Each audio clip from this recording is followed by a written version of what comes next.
你係咪上網查完升學嘅資料，越睇越迷茫，越睇越焦慮呢？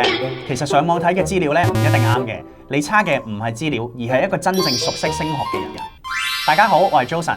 好多人以為咧自己照住官網去申請咧就最穩陣嘅，但係其實學校最新嘅收生要求啦、學額啦，甚至係獎學金等等嘅資訊咧，都未必會喺官網度即時更新嘅。我哋其實作為院校嘅官方代表咧，平時係直接對接學校，會比外界更早收到內部更新嘅消息嘅。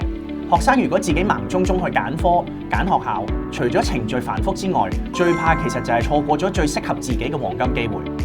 升學顧問嘅角色咧，其實係好似一個專屬嘅升學 GPS 嘅，可以揾一個有經驗嘅顧問去協助自己。有車牌咧，唔等於你識路。GPS 嘅價值其實係幫你提前規劃路線，去到你想去嘅目的地。有咩文件要交啦？幾時要交啦？